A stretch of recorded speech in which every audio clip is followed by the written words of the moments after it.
event, and thank you so much for what you guys do. It's so good to have a conversation. I am from Springfield, from Montgomery County. I did live in DC for a while. Ran businesses for the last 12 years. So unlike Barack Obama believes, I actually created hundreds of jobs. I understand, thank you. I understand what it is to have a lot of regulations on your taxes and how to create small businesses, small jobs, and job creation. And in the last year, I decided I was going to get back involved in politics because I looked at a triangle that kept coming up in my mind that has 3 P's. In the bottom left-hand corner was an understanding of politics. The bottom right-hand corner was a passion and understanding of public service. And the top was a love of people, which is the most important part. And when I filled in that triangle, I really understood that I have a civic duty to stand up and say what it is that I need to say in order it is to represent us down in Washington, D.C., a city that I understand, for a neighborhood that I love, that I grew up in, and that I'm happy to be a part of. And so now I'm back here, and I'm not going to just give you rhetoric. That's 600 pages of documents my team put together so that we're ready to put together real proposals, not just rhetoric, but real ideas. Anybody who's on my listservs, my emails, have seen that I've already put out 8 bills. I've got 17 more about real issues. I'm not a politician. I'm not going to be a career politician that's going to take money out of your pocket to pay off a sexual assault, to swipe it under the rug. No, I'm going to be a public servant. Because the bottom line is a politician is a career person. A public servant is somebody who understands they work for you. You pay their paycheck. You are their boss. And that's the bottom line. That's what we need in Washington. We need the career politicians out. We need the public servants in. So I'm ready to do that for you. I won't go into the issues because I'm hoping I'm going to get some of those questions, and I know Jim's going to cut me off. Jesse is going to cut me off. Sorry, Mr. Chairman. But what I do want to say is the mantra of the Republican Party is about individuals. The idea is that we are, with the foundation and the community and the resources and the tools given to us, we as individuals are empowered to have the opportunities to really make a difference, to live a great life, and to really do wonderful things. We live in an amazing country, and we have amazing opportunities, but we have to live by the mantra of the Republican Party. We have to protect life, we have to support and defend liberty, and we have to fight for the pursuit of true happiness. That is America. There's a great man that once said that we are a city on a shining hill. I now believe that we are actually a city on a shining mountain, and we have to stand up for it, we have to fight for it. I will be at the battle line front with you in order to fight for exactly what the American dream is, so that every generation that our forefathers built for us, that we have going forward, and that we have for our children, our family, our neighbors, and our friends. Because that's what it is that they deserve. We owe it to them. You all work harder than anybody else in this area, and I am so proud of you, and I applaud you, and I am humbled by even having the opportunity to speak with you. But it's amazing what opportunities that we have, what amazing things that we can do if we all work together and address things, big issues that we've got to deal with. Infrastructure, education, the opioid epidemic, tough ones, mental health illness, criminal justice reform. Look, the bottom line is we have our struggles, we have our frustrations, but we have our dreams and we have our aspirations. And if we can really fight for a better tomorrow, because I'm an optimist, and I believe that tomorrow is a better day for our children, for our friends, our family, and our neighbors, we are going to have a better day tomorrow and every day going forward.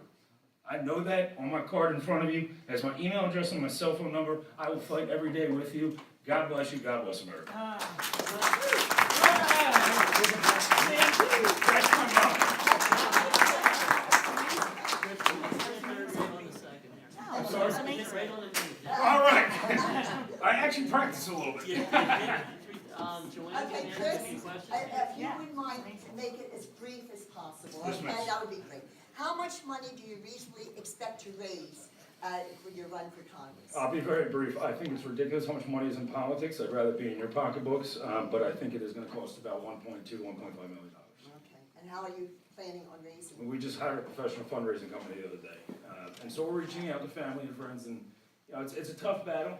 I'd rather money be in your pockets. I don't think it should be in politics, but it's part of the problem that we have right now. Okay. How have you been working to help the Republican Party in the past few years? Well, so I did work in Washington, D.C. In Congress. I worked for, obviously, the late and great John Fox, closely with him over years. But in the last few years, you know, I've been here several times. All of you are very friendly and knowable faces for the most part. You know, I've just been getting out to as many events. And I think the most important thing that you do is just listening to every individual. from every different angle of life. I don't care if you're homeless or you're a CEO, if you're a millionaire, or if you're somebody who's, you know, working a late night shift. You just have to understand. And it's not just supporting the Republican Party, it's understanding people, our neighbors, our family, and our friends. I don't care what your label is next to your name. I care that you are my neighbor, and I want to make sure that you have a better life. Okay. What is your plan to bring out the Republican Party in the western part of the county? We've got to talk about the issues. The bottom line is, you know, infrastructure. Now, if I drove over from Flowertown. It took me 15 minutes to get here. I hit 15 potholes. The government is spending, and I'm not kidding, the government is spending hundreds of billions of dollars of your money. If we talk about the real issues, we will win. The government is spending hundreds of billions of dollars of your money. We're going to be $22 trillion in debt by the time I get into the United States Congress. $22 trillion in debt. Let that sit in. So, you know, when you pull out of your backyard or back driveway and you hit a pothole, a darn pothole, why the heck aren't they dealing with that? And put money all over the world. Now, I love supporting other people and countries and young people and people with crises, but we got to support our own backyard. And our own backyard's right here. And we've got to deal with the issues that we're dealing with infrastructure, with our deficit, with education. If we're not giving students the materials, the resources, the technology that they need in order to succeed, then we're failing them, and we can do better than that. And the teachers' unions being involved and going up against things, obviously, a bad battle to fight. But the bottom line is, if you're going to grade a student, I think the teacher needs to be evaluated as well. And so if you talk about the real issues that are affecting individuals' direct lives, like I said, I lived in Washington, D.C. for a while. I understand the conversation down there. I live here now. I've lived here for most of my life. The bottom line is, when you have conversations here, they're real. And when you're genuine with people, you will win them over. And that's how we're going to win as Republicans, is we're not just going to win just with the right. We're going to win with the center. Okay. When will seniors not have to pay taxes on their Social Security? Okay, fair. That's a tough one, and I'm going to be dead honest with you, and this is something politicians are not supposed to do. I'm going to tell you I've got to do a lot of research and homework, and I've got to listen to other people, because I don't know everything. And I'll be the first to admit that, and a politician's not supposed to do that. But my concern, honestly, is the solvency of Social Security and Medicare. It's not going to be there for your children, it's probably not going to be there for me. So when you look at the solvency, this is something I do look at Paul Ryan's plans for, but I will have to look at guidance. There are certain things with jobs and the economy I'm very knowledgeable about, and there's certain things I have a lot of learning to do. Okay. Will you want to repeal Obamacare? Yes. Okay, I think you kind of answered this one. Protection of critical infrastructure funding for roads and bridges. Yes. Yes, okay. Hundreds of billions of dollars, Freddie. I mean, come on. I know. Give us your view on school choice. I do think that school choice is something that has to be seriously considered. I mean, it's just not fair right now how some children are put in schools, but we also can't leave schools behind. So it's a delicate issue where what we have to do is look at what is in the student's best interest and address it through their eyes and also through teachers. And my U.S. American history teacher from 10th grade is actually here, is one of my biggest mentors. We have to talk with those individuals that are most impacted, that can give us the best information and go with their lead.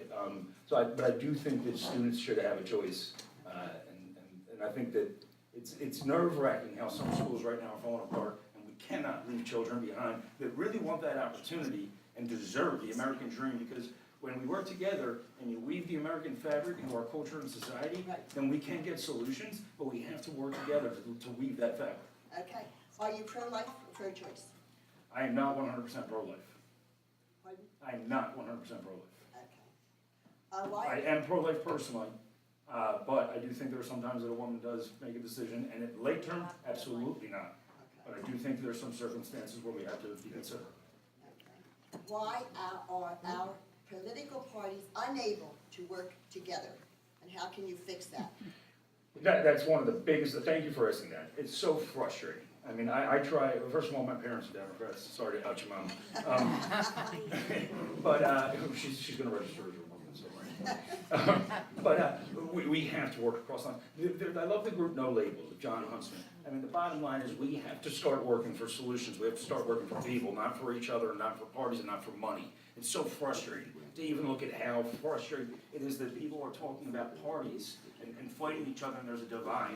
We need to start working across the lines. And the way I'm going to do it, to be quite honest, is I'm going to be frank. I'm going to put these issues on the table. I'm going to say what I got to say, and I will listen to everything every one of you has to say.